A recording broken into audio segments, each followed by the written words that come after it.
வணக்கம். இதழ் டிஎன்டிஆர் வானொலியின் இன்றைய பிரதான செய்திகள் வாசித்து வழங்குபவர் ரவிசக்தி ரவிச்சந்திரன்.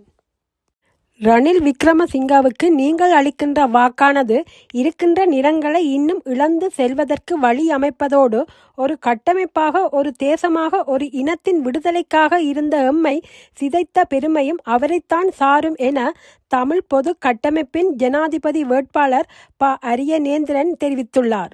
வவுனியாவில் நேற்று தமிழ் தேசிய பொது கட்டமைப்பின் ஜனாதிபதி வேட்பாளர் அரியநேத்திரனை ஆதரித்து இடம்பெற்ற கூட்டத்திலேயே அவர் இவ்வாறு குறிப்பிட்டுள்ளார்.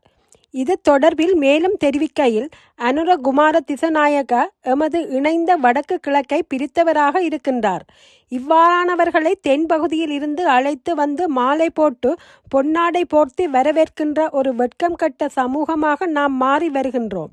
ஆகவே இந்த பொது கட்டமைப்பின் ஊடாக ஒரு செய்தியை சொல்வதற்காகவே நான் வந்திருக்கின்றேனே தவிர ஒரு அரசு தலைவராக வருவதற்கு அல்லது நிறைவேற்று அதிகாரம் கொண்ட அந்த கதிரையை தட்டி பறிப்பதற்காகவும் இல்லை என குறிப்பிட்டுள்ளார்.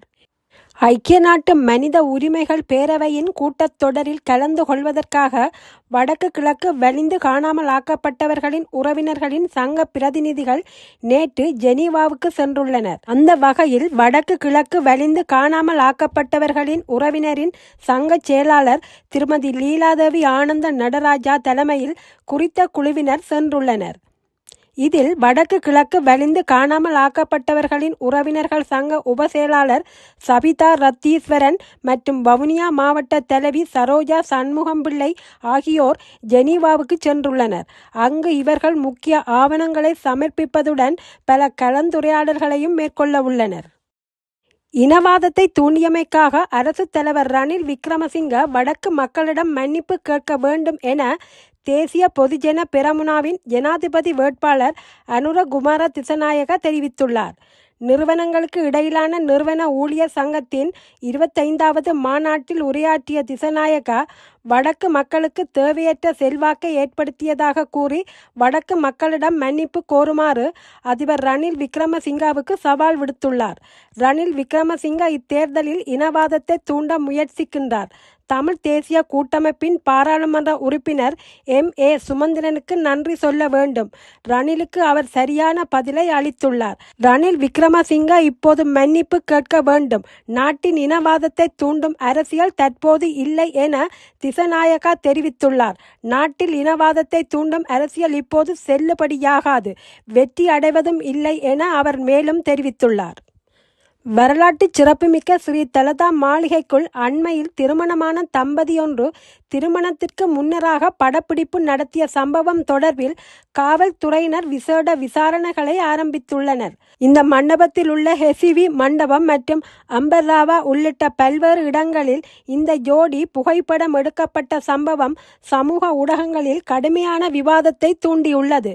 ஸ்ரீ தலதா மாளிகையின் பிரதான பரிபாலன பொறுப்பாளர் சம்பவம் தொடர்பில் தனக்கு தெரியப்படுத்தியதாகவும் காவல்துறையினருக்கு அறிவித்ததாகவும் உறுதிப்படுத்தினார். இந்த விடயம் தொடர்பில் வாக்குமூலம் வழங்குவதற்காக புகைப்பட கலைஞருடன் தம்பதியினர் இன்று கண்டிக்கு அழைத்து வரப்பட்டுள்ளனர். 81 வயதுடைய அமெரிக்க அதிபர் ஜோ பைடன் தனது பதவிக்காலத்தில் 532 நாட்கள் விடுமுறை எடுத்துள்ளார் என அந்த நாட்டு எதிர்க்கட்சிகள் குற்றம் சாட்டியுள்ளன. அமெரிக்க அதிபர் தேர்தல் எதிர்வரும் நவம்பர் மாதம் நடைபெற உள்ளது. இதில் ஜனநாயக கட்சி சார்பில் கமலா ஹாரிஸ் மற்றும் குடியரசுக் கட்சி சார்பில் டொனால்ட் ட்ரம்ப் போட்டியிடுகின்றனர்.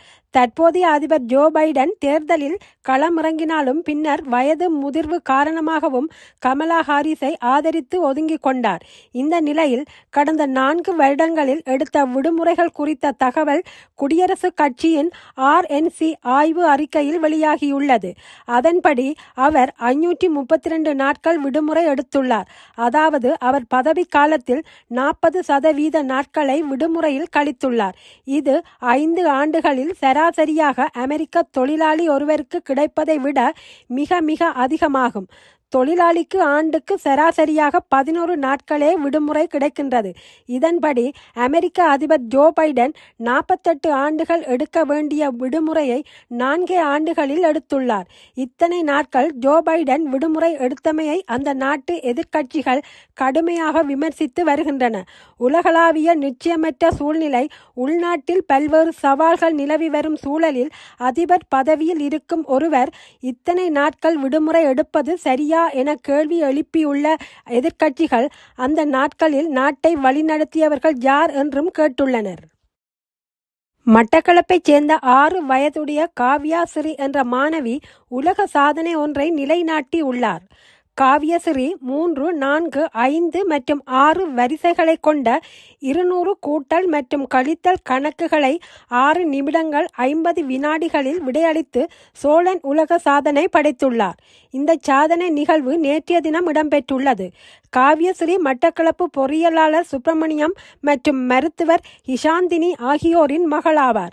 இந்நிகழ்வை சோழன் உலக சாதனை புத்தக நிறுவனம், பீப்பிள்ஸ் ஹெல்பிங் பீப்பிள்ஸ் ஃபவுண்டேஷன் மற்றும் கதிரவன் சமூக அபிவிருத்தி நிறுவனம் போன்ற அமைப்புகள் இணைந்து நடத்தியிருந்தமையும் குறிப்பிடத்தக்கது. அமெரிக்க அதிபர் தேர்தலுக்கு 2 மாதங்கள் உள்ள நிலையில் அங்கு தேர்தல் பிரச்சாரம் சூடு பிடித்துள்ளது. தேர்தலில் குடியரசுக் கட்சி சார்பில் போட்டியிடும் முன்னாள் அதிபர் ட்ரம்பை எதிர்த்து துணை அதிபர் கமலா ஹாரிஸ் ஜனநாயக சார்பில் களமிறங்கியுள்ளார். அதிபர் தேர்தல் வேட்பாளர்களான ட்ரம்ப், கமலா ஹாரிஸ் ஆகிய இருவரும் நேருக்கு நேர் விவாதத்தில் நாளை ஈடுபட உள்ளனர். இதற்காக கமலா ஹாரிஸ் பிட்ஸ்பர்க் நகர விடுதி ஒன்றில் தங்கி தினமும் விவாத பயிற்சியில் ஈடுபட்டு வருவதாக கூறப்படுகின்றது. ட்ரம்பும் அவரது ஆலோசகரும் தீவிர ஆலோசனைகளில் ஈடுபட்டு வருகின்றனர். இந்த நிலையில் முன்னாள் அதிபர் ட்ரம்ப் சமூக வலைத்தள பக்கத்தில் பதிவிடுகையில், நான் மீண்டும் அதிபரானால் நேர்மையற்ற முறையில் செயற்பட்டவர்கள் சிறையில் அடைக்கப்படுவார்கள். இதில் வழக்கறிஞர்கள், அரசியல் செயற்பாட்டாளர்கள், நன்கொடையாளர்கள், சட்டவிரோத வாக்காளர்கள், ஊழல் கரை படிந்த தேர்தல் அதிகாரிகள் என அனைவருக்கும் சட்டத்தின்படி தண்டனை வழங்குவேன் என குறிப்பிட்டுள்ளார். இத்துடன் இதழ் TNTR வானொலியின் இன்றைய செய்தி பார்வை நிறைவுக்கு வருகின்றது. மீண்டும் ஒரு செய்தி தொகுப்போடு உங்களை சந்திக்கும் வரை விடைபெற்றுக் கொள்வது ரவிசக்தி ரவிச்சந்திரன். நன்றி, வணக்கம்.